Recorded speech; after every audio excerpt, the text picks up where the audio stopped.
மூசா, நிறுத்துவோம் சிரிப்ப. நாங்க நான் ஜோக்க சொல்லிட்டு இருக்கோம், எதுக்கு சிரிக்கிற?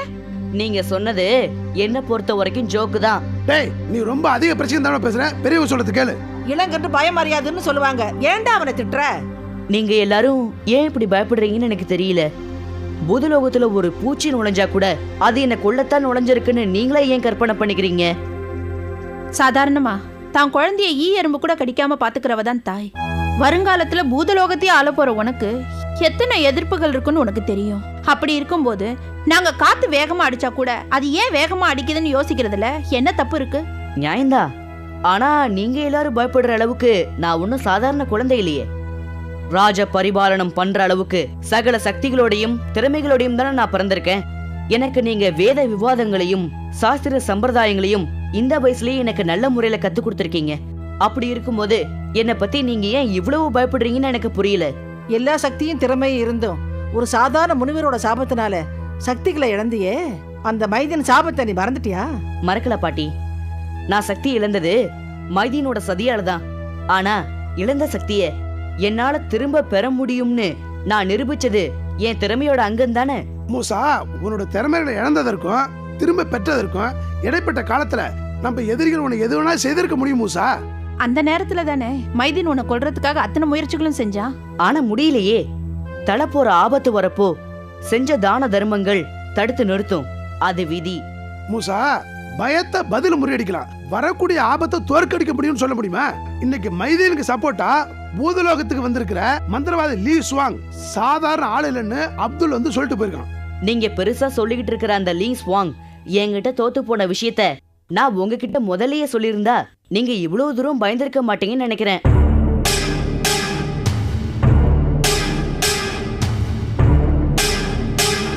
லீ சுவாங் உங்ககிட்ட தோத்தானா? ஆமா தாத்தா.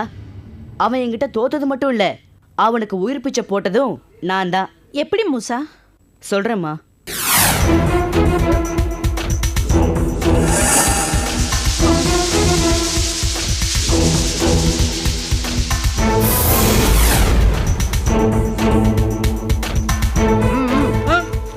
இதெல்லாம் யார் பெருக்குவா? ஒழுங்கா பெருக்க. என்ன ஊன்ற பெருக்க சீக்கிரம். ஏய், நீ என்ன பெருக்க சொன்னா விளையாடிட்டு இருக்க?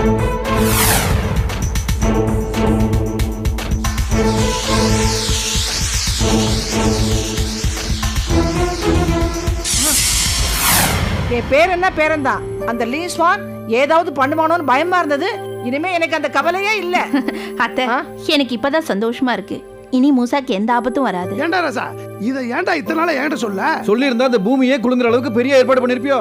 தாத்தா, நீ எங்களை சமாதானப்படுத்துறதுக்காக சொன்ன லீ கதை இவங்களுக்கு வேணா சந்தோஷமா இருக்கலாம், ஆனா என்ன மேலும் சஞ்சலப்படுத்துது. என்ன தாத்தா கிண்டல் பண்றீங்களா?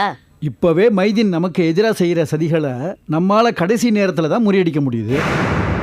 மைதீனுங்கிற ஒரு எதிரியை சமாளிக்கவே நாம இப்படி கஷ்டப்படுறப்ப இப்ப அவங்க கூட சேர்ந்து இருக்கிறதோ உன்னோட முன்னாள் எதிரி லீ சுவாங். இந்த கூட்டணிய எந்த வகையில நாம குறைச்சி மதிப்பிட முடியும்? மூசா, எதிரிக்கு எதிரி நண்பன்கிற தத்துவப்படி நாம இப்ப மைதீனுக்கும் லீ சுவாங்குக்கும் பொது எதிரி. என்னங்க இப்படி பயமுறுத்துறீங்க? ஐயோ, இப்படி ஒரு விஷயம் இருக்கிறத நான் யோசிக்கவே இல்லப்பா. நீ யோசிச்சாலும் யோசிக்கலனாலும் உண்மை இதுதான் ஜீலா. கடவுளே சுக்கான், எங்களுக்கு நிம்மதியே கிடையாதா? எதுக்கு இப்படி எங்களை சோதிக்கிற? தாத்தா, நீங்க சொல்ற மாதிரி யோசிச்சு பார்த்தாலும் அவங்களால என்ன ஜெயிக்க முடியும்னு எனக்கு தோணல தாத்தா. முடியுதோ முடியலையோ, நாம தான் ஜாக்கிரதையா இருக்கணும். பூதலோக அசைவுகள் நமக்கு உடனடியா தெரிஞ்சாகணும். அப்பதான் நாம ஜெயிக்க முடியும். மூசா, இனிமே நீ எங்க போனாலும் என்கிட்ட சொல்லிட்டு போ. உனக்கு எப்போ எங்க என்ன ஆபத்து வரும்னு சொல்ல முடியாது. கவனமா இருக்கணும்.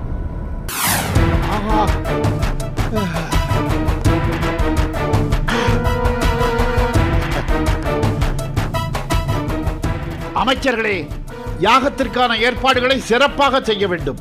அதிலே ஒரு சிறு குறை இருந்தால் கூட தோலை உரித்து விடுவேன், ஜாக்கிரதை. உத்தரவு மன்னா. மாமன்னா, என்ன? ஏற்கனவே உங்கள் ஆட்சியும் ஆயுளும் நீடிக்க பல பேரை நம்பி ஏமாந்திருக்கிறீர்கள். இந்த சூழ்நிலையில் நீங்கள் புதிதாக அழைத்து வந்திருக்கும் மந்திரவாதி லீ எந்த அளவிற்கு உங்கள் எண்ணத்தை நிறைவேற்றுவார் என்று எப்படி தெரியும்?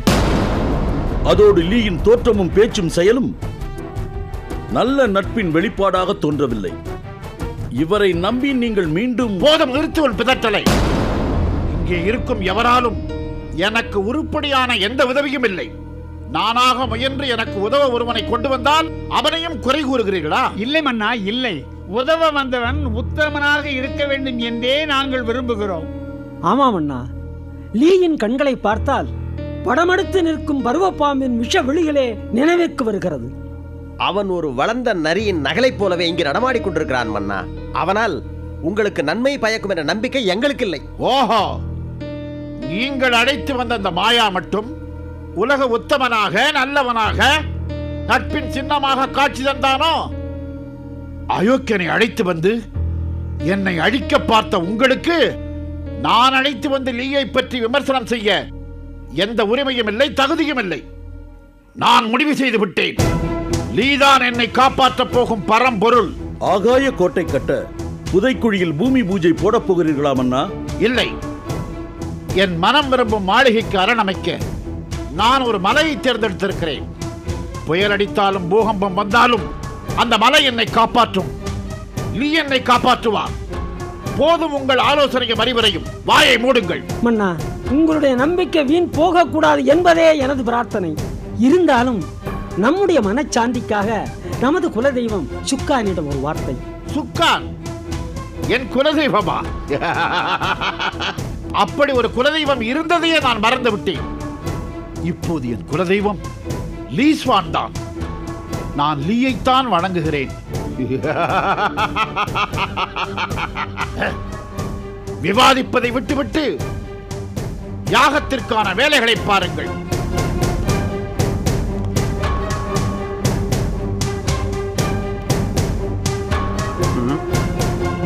சும்மா இரும், எனக்கு ஒன்றுமே புரியவில்லை. எனக்கு மட்டும் என்ன புரிஞ்சது? சந்தியா, என்ன கௌரி, நேத்துக்கு எங்க வீட்டுக்கு வரேன்னு சொன்னியே, ஞாபகம் இருக்கா? நேத்து எங்க அப்பா அம்மாவோட வெட்டிங் டே, அதனால நாங்க எல்லாரும் கோயிலுக்கு போயிட்டோம். ஈவினிங் வரலான்னு தான் நினைச்சேன். தனியா வர பயமா இருந்துச்சு, அதனாலதான் வரல. இத்தனை நாளா தனியா தானே வந்துட்டு இருந்த, இப்ப மட்டும் என்ன பயம்? வந்திருக்கேன், ஆனா இப்ப தனியா வரப்போ அந்த குண்டை கிட்ட மாட்டிக்குவோமோன்னு பயம், அதான் வரல. அந்த குண்டனை பத்தில நீ ஏன் கவலைப்படுற? அவன் பாக்குறதுக்கு மட்டும்தான் குண்ட, அவன் மொத்தத்துல சரியான பயந்தாங்கொல்லி. ஆமா, நீ 2 கொலை பண்ணவ கிட்டயே 4 நாள் இருந்துட்டு வந்த, உன்னோட தைரியம் எல்லாம் எனக்கு வருமா? ஏய், இப்ப எதுக்கு அந்த சிவராமன் அங்கிளை பத்தி எல்லாம் பேசிக்கிட்டு இருக்க? அந்த அங்கிள் 2 கொலை பண்ணிருந்தாலும் அவர் ரொம்ப நல்லவர். இல்லனா என்ன வீட்டுக்கு கொண்டு வந்து விட்டுருப்பாரா? ஆமா, நீ எப்ப பார்த்தாலும் அந்த அங்கிளை பத்தியே பேசிட்டு இருக்க பார். அந்த அங்கிளை பத்தி உனக்கு என்ன தெரியும்? அவர் எவ்வளவு நல்லவர்னு எனக்கு தான் தெரியும். அங்கிள், கௌரி. அங்கிள், நீங்களா? கௌதம், சந்தியா, இவர் தான் இந்த சிவராமன் அங்கிள். அங்கிள், இவன் கௌதம் என்னோட பிரதர், இவ சந்தியா என்னோட ஃப்ரெண்ட். இவன் கூட என் ஃப்ரெண்ட் தான். அங்கிள், நீங்க கௌரிய வீட்ல விட்டதுக்கு ரொம்ப தேங்க்ஸ். அங்கிள், நீங்க இங்க என்ன அங்கிள் பண்ணிக்கிட்டு இருக்கீங்க? எங்க அப்பா ஒரு போலீஸ் படையோட உங்களை தேடிட்டு இருக்காரு. ஆமா அங்கிள், உங்களை யாராவது பார்த்தா போலீஸ்ல புடிச்சு கொடுத்துருவாங்க. எல்லாருக்கும் உங்களை தெரியும், உங்களை டிவில கூட காமிச்சாங்க அங்கிள். ஆமா அங்கிள், நான் கூட தான் உங்களை பார்த்தேன். ஏன் அங்கிள், போலீஸ் புடிச்சிட்டு போய் உங்களை தூக்குல போட்டுடுவாங்களா? ஏற்கனவே பெத்த புள்ள செத்தப்போ ஒரு தடவையும், பொண்டாட்டி பார்க்க மறுத்தப்ப இன்னொரு தடவையும், 2 தடவை செத்து போயிட்டோம்மா. போலீஸ் பிடிச்சாலும் ஒரு பணத்தை தான் தூக்குல போட முடியும். என்ன அங்கிள் சொல்றீங்க? உங்க வைஃபையும் பொண்ணையும் நீங்க பாத்தீங்களா? பார்த்தேன். நாங்க நிம்மதியா இருக்கிறது உங்களுக்கு பிடிக்கலையா? மீனாட்சி, தயவு செஞ்சு இங்க இருந்து போயிடுங்க. இனிமே எங்களை பார்க்கறதுக்காக இங்க வராதீங்க. உங்களை கையெடுத்து கும்பிடுறேன். என் பிள்ளையோட சாவுக்கு காரணமானவங்களை கொல்லணுங்கிற வெறியில தான் குறியா இருந்தனே தவிர, அதுக்கப்புறம் என் பொண்டாட்டியும் பொண்ணும் அனாதி ஆயிடுவாங்களே நான் தெரிஞ்சுக்கல. அது கூட பரவாயில்ல. ஆனா என் பொண்டாட்டி நான் கட்டின தாலிய கழட்டி எரிஞ்சிட்டு மெதவ கோலத்துல என் முன்னாடி நின்று பேசுறாளே, அதத்தான் என்னால. அங்கிள், அழாதீங்க அங்கிள். இல்ல கௌரி, அவளை நான் விதவ கோலத்துல பார்த்தப்பவே என் உயிரை விட்டுருக்கணும். இதுல அழக்கூடாதுன்னா எப்படிப்பா? அவங்க எங்க இருக்காங்கன்னு சொல்லுங்க அங்கிள். நாங்க போய் ஏன் இப்படி பண்ணீங்க ஆண்டின்னு கேட்டுட்டு வரோம். சொல்லுங்க அங்கிள். இல்ல அங்கிள், நீங்களே அவங்கள மீட் பண்ணி பேசுங்க. நாங்க அவங்கள சமாதானப்படுத்தி கூட்டிட்டு வரோம். நிஜமாதான் அங்கிள். அவங்க வீடு எங்க இருக்குன்னு சொல்லுங்க. 14ஆம் நம்பர் 2வது தெரு, காந்தி நகர், ராமாபுரம். ஓகே அங்கிள், இது போதும் அங்கிள். நாளைக்கு ஈவினிங் 5 மணிக்கு விருகம்பாக்கம் கார்ப்பரேஷன் பார்க்ல நீங்க ஆன்ட்டியை மீட் பண்ணுங்க. எப்படி கௌரி அது? நாங்க இப்பவே ஆன்ட்டி கிட்ட போய் கன்வின்ஸ் பண்ணி அவங்கள கன்ஃபார்ம்டா அங்க வர சொல்றோம். வாட போலாம். Bye uncle. Bye uncle. Bye uncle.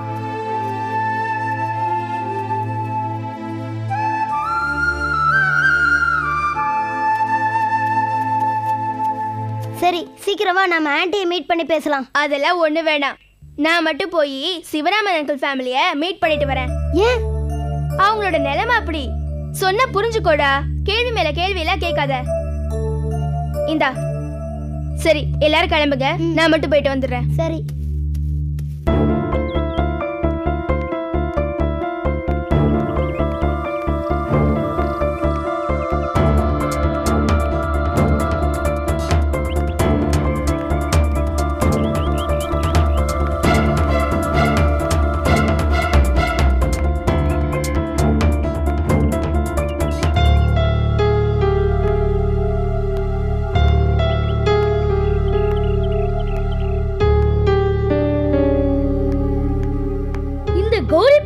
இந்த வழியா போறா.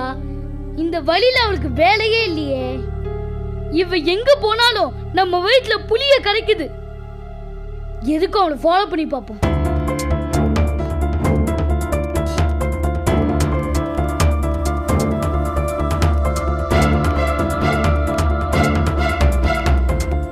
சிவராமன் அங்கிள் ரொம்ப ஃபீல் பண்றாரு. ஏன் இந்த ஆன்ட்டியும் அவங்க பொண்ணும் புரிஞ்சுக்க மாட்டேங்கிறாங்க? பாவம் அங்கிள். இப்படியாவது அவங்க கிட்ட சொல்லி அங்கிளையும் அவர் ஃபேமிலியையும் மீட் பண்ண வைக்கணும். ஓடி போ. இன்னைக்கு நீ எங்க தான் போறன்னு நானும் பார்க்கறேன்.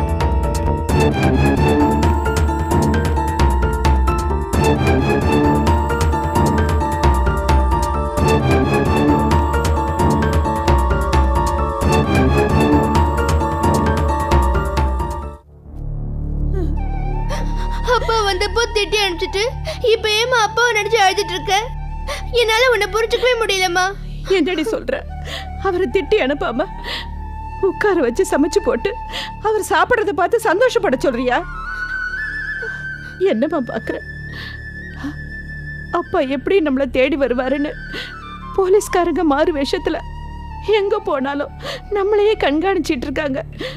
ஆனா அவங்க அப்பா அவங்கள விட வேகமா நம்மளை பார்க்கணுங்கிற ஆசையில நம்மளை தேடி வந்துட்டு இருக்காரு. அவர் இங்க இருக்கிறப்போ போலீஸ்காரங்க இங்க வந்து ஒண்ணு கிடக்க ஒண்ணு ஆயிடுச்சுன்னா அதை என்னால தாங்கிக்க முடியாதும்மா.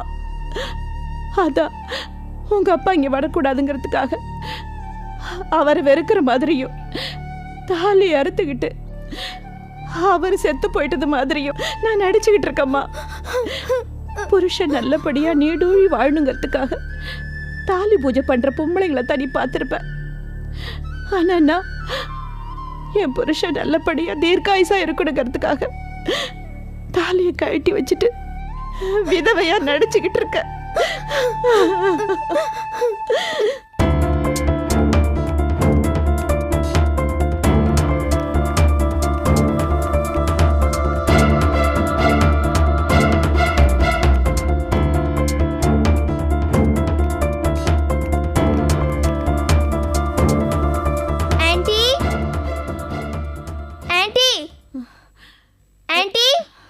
யாருமா?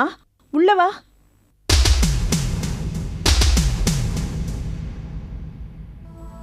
ஆண்டி, இங்க மீனாட்சிங்கிறது நான் தான். நீ யாருமா? என் பேர் கௌரி. உங்களுக்கு என்ன தெரியாது, ஆனா எனக்கு உங்களை நல்லாவே தெரியும். எப்படி? பேப்பர்ல படிச்சியா? டிவியில ஏதாவது பாத்தியா? இல்ல ஆண்டி, சிவராமன் அங்கிளை மீட் பண்ணேன். நீ என்ன சொல்ற? ம் ஆமா ஆண்டி. யாரும் என்ன பிடிக்கவோ கொல்லவோ ட்ரை பண்ணக்கூடாது. மீறி பண்ணிக்க, இந்த குழந்தை உயிரோட இருக்காது. கோ கோ கோ பேக். வேண்டாம் சிவராமன், வேண்டாம். போங்க போங்க, சொல்றதை கேளு. போங்க சிவராமன், வேண்டாம். No no man man. யாராவது காப்பாத்துங்க, யாராவது காப்பாத்துங்க, யாராவது வந்து காப்பாத்துங்க, காப்பாத்துங்க. ஐயோ பாம்பு, காப்பாத்துங்க, யாராவது வந்து காப்பாத்துங்க.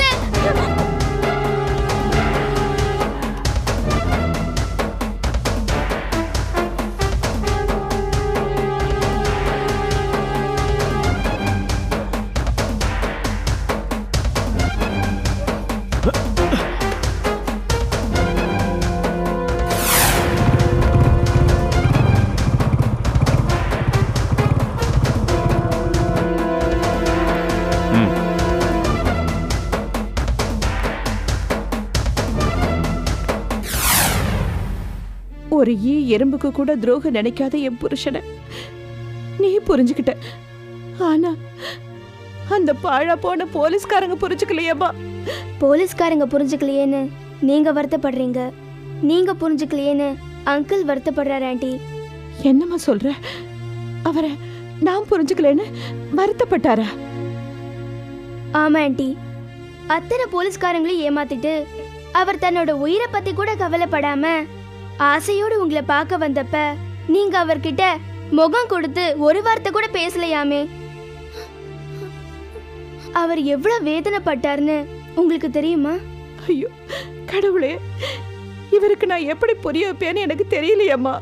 எப்படி புரிய வைப்பீங்களோ எனக்கு தெரியாது. இன்னைக்கு சாயங்காலம் 5 மணிக்கு அங்கிள் விருகம்பாக்கம் கோஆபரேஷன் பார்க்ல உங்களுக்காக காத்துக்கிட்டு இருப்பாரு. நீங்க அங்க வந்து அவருக்கு புரிய வைங்க. கண்டிப்பா வருவீங்கல்ல? செல்வி, நீயும் கண்டிப்பா உங்க அம்மா கூட வரணும். நான் வரேன்.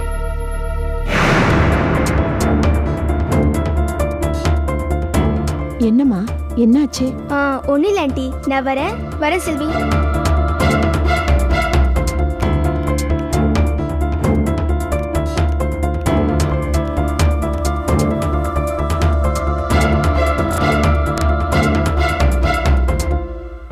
இவ்வளோ விஷயம் இருக்கா? கடத்திட்டு போனவன் உன்னை எப்படி விட்டான்னு மண்டையை போட்டு குழப்பிட்டு இருந்தேன். இப்போ புரியுது, நீ அவனோட கையாளா? வைக்கிறண்டி உனக்கு வேட்டு. யாருக்கு யாரு வேட்டு வைக்க போறாங்கங்கிறத பாத்துக்கலாம்டா.